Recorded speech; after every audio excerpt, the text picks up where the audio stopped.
बिस्मिल्लाहिर्रहमानिर्रहीम बिस्मिल्लाहिर्रहमानिर्रहीम।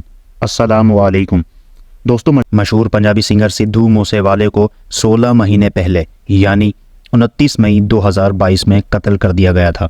इन 16 महीनों में सिद्धू के कत्ल की हैरत अंगेज़ डिटेल सामने आई हैं। सिद्धू मूसेवाले का वो कौन सा गाना था जो सिद्धू के कत्ल की एक बड़ी वजह बना, ये सब हम आपको इस वीडियो में बताएंगे। नाजरीन, मैं हूँ सुहेल अख्तर और आप देख रहे हैं सुहेल के साथ। अगर आप हमारे चैनल पर नए हैं तो बराए मेहरबानी हमारे चैनल को सब्सक्राइब कर दीजिए और बेल आइकन दबाना हरगिज़ मत भूलिएगा ताकि आप तक आने वाली तमाम नई वीडियोस बर वक्त पहुँचती रहे। चलते हैं नाजरीन अपनी वीडियो की तरफ। 29 मई 2022 वो तारीख थी जब शाम के 4:30 बजे सिद्धू मूसेवाला अपने कज़न और एक पड़ोसी के साथ घर से बाहर निकला। ये इंडियन पंजाब के मूसा गाँव में रहता था। इसने अपनी एक रिश्तेदार के घर जाना था। सिद्धू को कत्ल की धमकियाँ मिल रही थी, लेकिन इन सब के बावजूद सिद्धू ने सिक्योरिटी का कोई इंतज़ाम नहीं किया था। तकरीबन 1 घंटा ड्राइव करने के बाद जब उनकी गाड़ी एक गांव जवारकी के करीब पहुंची तो 2 गाड़ियों ने उनका रास्ता ब्लॉक कर दिया। 6 शूटर्स ने सिद्धू मूसेवाले पर गोलियां चला दी और सिद्धू मूसेवाला मौके पर ही हलाक हो गया। दोस्तों, ये प्लान बहुत अरसे से बन रहा था।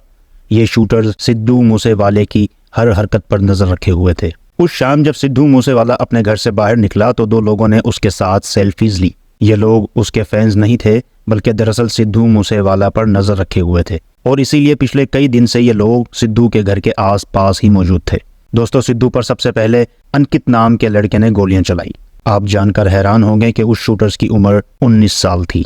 उस कत्ल के सिर्फ 1 घंटे के बाद कनाडा में बैठे एक गैंगस्टर गोल्डी ब्रार ने सिद्धू मूसेवाले के कत्ल की जिम्मेदारी ले ली। इसने कहा कि सिद्धू डायरेक्टली या इनडायरेक्टली इसके 2 साथियों के कत्ल में शामिल था और इसीलिए उन्होंने सिद्धू से बदला लिया। सिद्धू के कत्ल का दूसरा मास्टरमाइंड लॉरेंस बिश्नोई था। ये भी एक गैंगस्टर था जो इंडिया में ही जेल में बंद था। अब यहाँ सवाल ये पैदा होता है कि सिद्धू का इन दोनों से क्या ताल्लुक था और इन्होंने सिद्धू को कत्ल क्यों करवाया था। दोस्तों, सिद्धू खुद कोई गैंगस्टर नहीं था, बल्कि इंडियन पंजाब के 2 गैंग्स की लड़ाई में मारा गया। इन 2 गैंग्स के नाम लॉरेंस बिश्नोई गैंग्स और बम्बिहा गैंग है।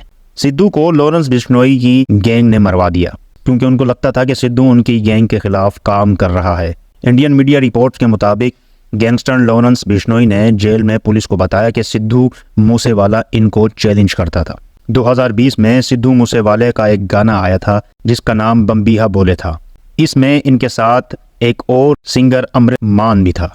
बम्बिहा वैसे तो पंजाबी में एक परिंदे को कहते हैं, लेकिन इसके मुताबिक सिद्धू इस गाने में उनके मुखालिफ बम्बिहा गैंग की तारीफ कर रहा था और पूरे गाने में लॉरेंस बिश्नोई की गैंग को चिढ़ा रहा था। इस गाने की शुरुआत में भी यही कहा गया है, जैसा कि आप इस वीडियो में इस रिकॉर्डिंग में सुन सकते हैं। वर्तमान जी सानू बम्बिहा बोले गाने दे विच सुनन नूं की कुछ मिल सकदा। देखो जी, ਅਸੀਂ ਤਾਂ ਇੱਕ गाना ही लिखा और कईयां दे बचन वाले फेड़े वांगू। दोस्तों, लॉरेंस बिश्नोई के मुताबिक उन्होंने इसी गाने के बाद ही सिद्धू मूसेवाले के कत्ल का प्लान बनाया। अब सिद्धू मूसेवाले का इन 2 गैंग्स से डायरेक्टली कोई ताल्लुक नहीं था, लेकिन इसकी लॉरेंस बिश्नोई की गैंग से शदीद दुश्मनी थी। गोल्डी ब्रार, जिसने सिद्धू मूसेवाले के कत्ल की जिम्मेदारी उठाई थी, उसका कहना था कि सिद्धू डायरेक्टली या इनडायरेक्टली इनके 2 साथियों के कत्ल में शामिल था।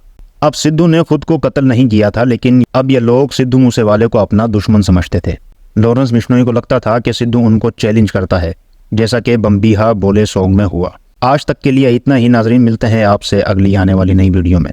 तब तक के लिए अल्लाह हाफिज़।